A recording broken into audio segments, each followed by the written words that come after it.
Hi everyone, Sid here, driving to work. Today I would like to address the elephant in the room that I kind of put in the room last video, and I'd like to talk about why I think Donald Trump is going to be the next president, and also review the, I'll start with the premises that I gave to that prediction last time. So, people care about and are influenced by debates. I think this one, the things that flow from that premise, in my view, are kind of rock solid. I'll get to that later. And the really shady one, which is that the election will be honest. I think that with the whole DNC leaks thing that happened recently, we have evidence.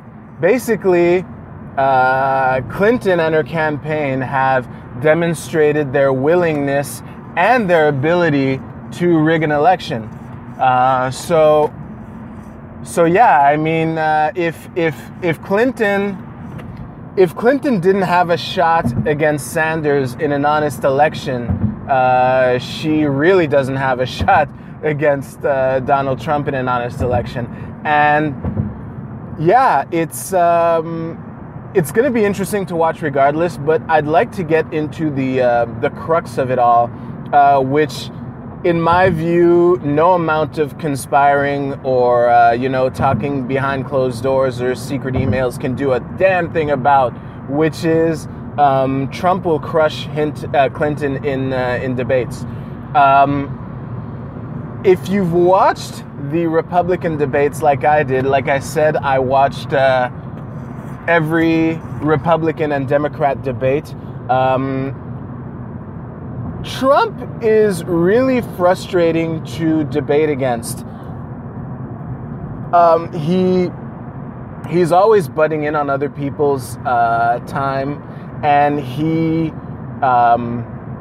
also has this way, like he does on Twitter and shit, of branding someone to make that and make it stick, like Crooked Hillary, which is his thing. He did it with Lion Ted, with Ted Cruz. I forget what he said with Rubio, but that was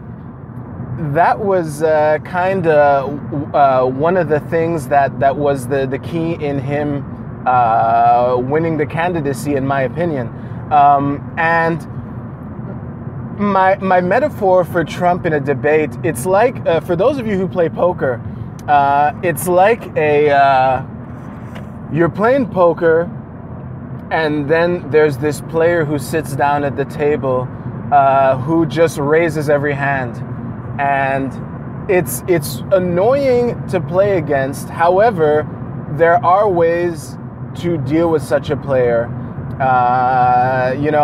The pros out there might even say that it's easy to deal with such a player, but the key to this metaphor is you have to change your game, and the other key is this player kind of sets the tempo for the whole table. The entire game suddenly becomes about this player, and I think that both Cruz and Rubio were demonstrating how, to even have a chance, they had to kind of adapt to Trump's game of basically either stepping in or throwing pot shots or just being really frustrating to debate against, basically. And I think it was interesting in the sense that Rubio and Cruz both chose different strategies to attempt to adapt to that, and they both ended up losing. But basically, Ted Cruz's approach was like to try to talk down to him in a baby, like, just breathe, Trump, just breathe, it's okay, that kind of thing. Whereas Rubio's strategy was to basically get down in the mud with him and try to take swings and pot shots as well. And then I guess Trump beat him with experience.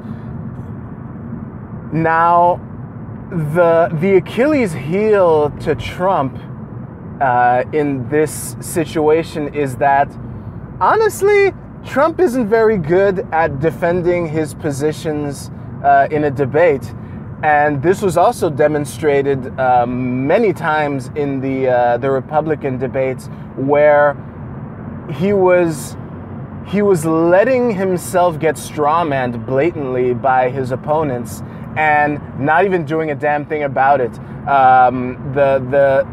The main thing that jumped out to me was when they were talking about Trump's proposed ban on Muslim immigration, and they were strawmanning him. They went full Daily Show on this, and they were addressing Trump as if he wanted to stop Muslims from entering the country no matter what, like American citizens who happen to be Muslim who left the country for business reasons or whatever that wouldn't be allowed back in under a Trump presidency. And honestly, I'm open to that possibility, but that's not his position. It's a ban on Muslim immigration, which is subject to its own things. But the bottom line is, the kind of yin-yang in this is that Hillary Clinton, being this trained sophist, very seasoned, I covered this last time, I think that Hillary would do a good job of strawmanning him and misrepresenting his positions, like the whole playing the woman card that she, I guess cleverly, rebranded as, if fighting for a women's right to choose and equal pay is playing the woman cards, then deal me in. Woo! That kind of thing, I think she would be very good at. However, and this is the key thing, which is why I think that Trump would crush Hillary. She's very good at pre-canned wit. I seriously doubt that she can be witty on the fly, which is kind of what you would need to perform well against Trump in a debate.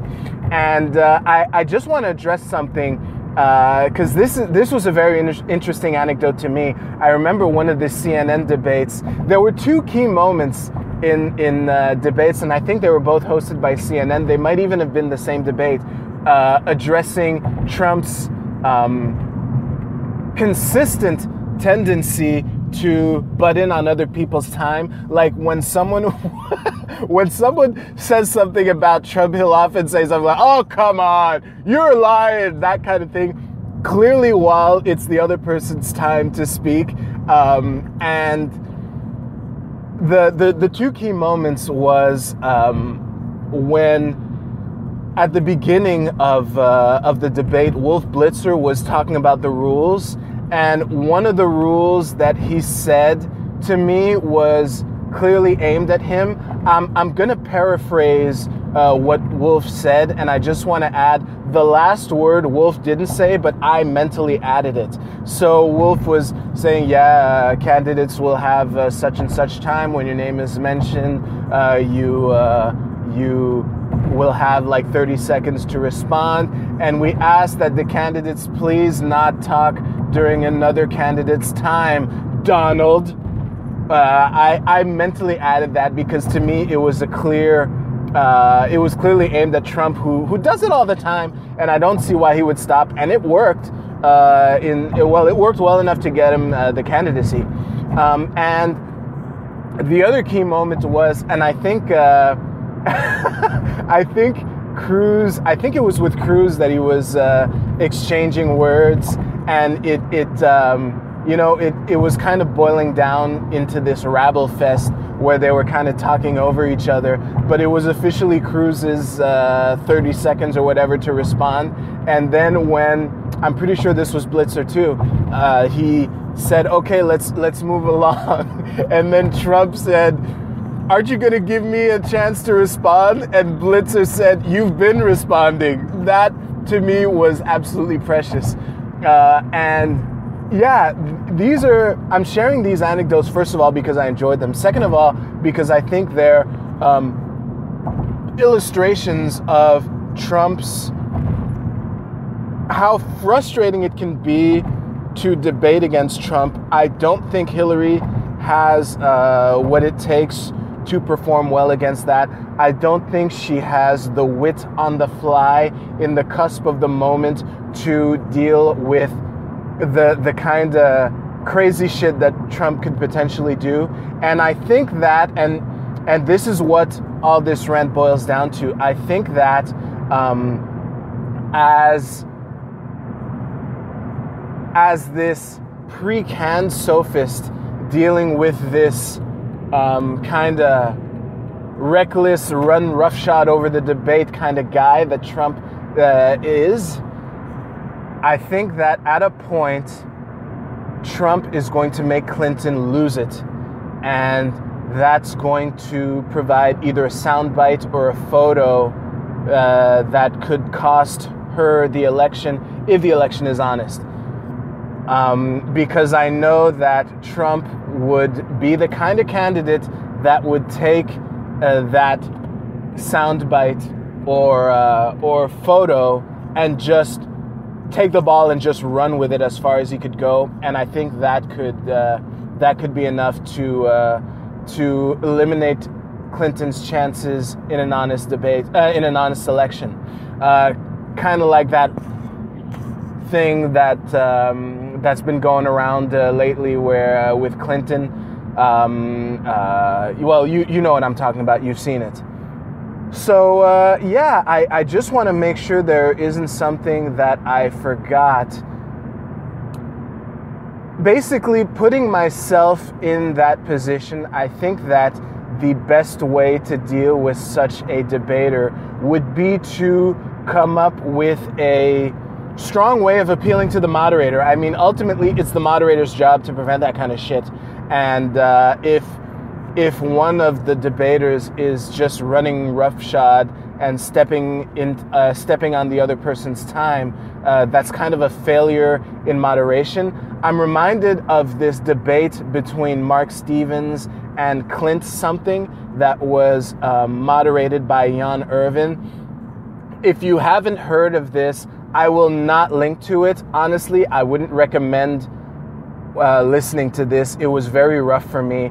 But the reason that I'm bringing it up is because it was Mark Stevens basically putting a couple of phrases in here and there, and Clint just monopolizing the whole fucking audio, going in these long monologues, and Mark would just patiently wait for him to finish, which seemed to have would never happen,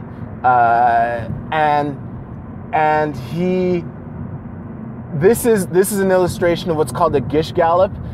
If I can find a link to that, I'll link to that below. Alex Jones does this all the time. He's another illustration. But basically, this Clint fellow was doing these long-ass monologues where he would cover multiple points, not give Mark Stevens a chance to address any of them.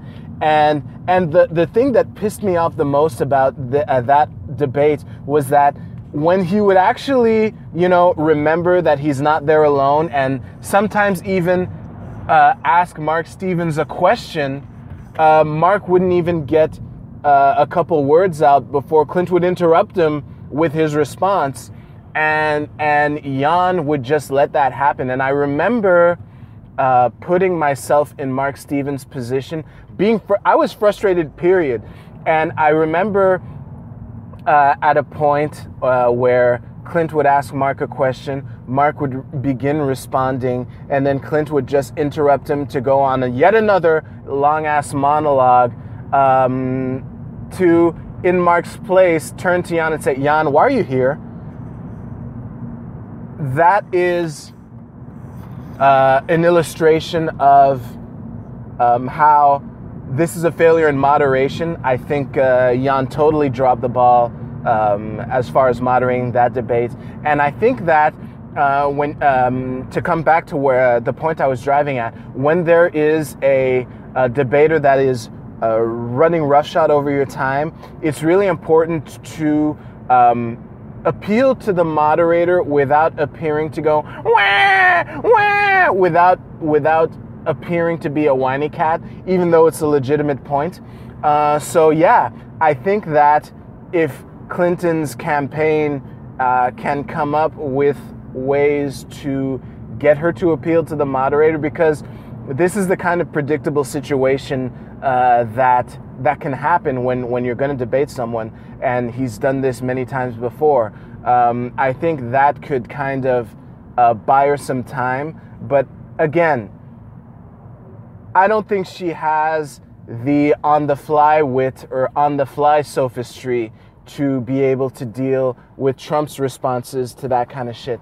So that is why I think Trump would crush Hillary in debates and would win an honest election. Again, if Clinton had to cheat to beat Sanders, she doesn't have a shot against Trump in an honest election. So I think I've covered everything. Thank you very much for watching this video. Please leave comments. I am really fascinated by this election, as I've said last time. This is WrestleMania of sophistry right now.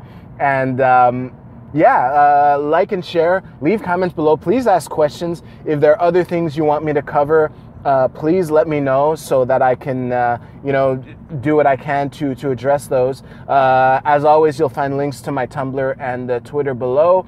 Subscribing to me on YouTube is it's so motivating to me when I get a new subscriber, especially when I haven't published a video in a while. So yeah, regardless, if you're interested in this channel, if you haven't subscribed yet, please do so. And with that, I will see you soon. You take care. Love ya.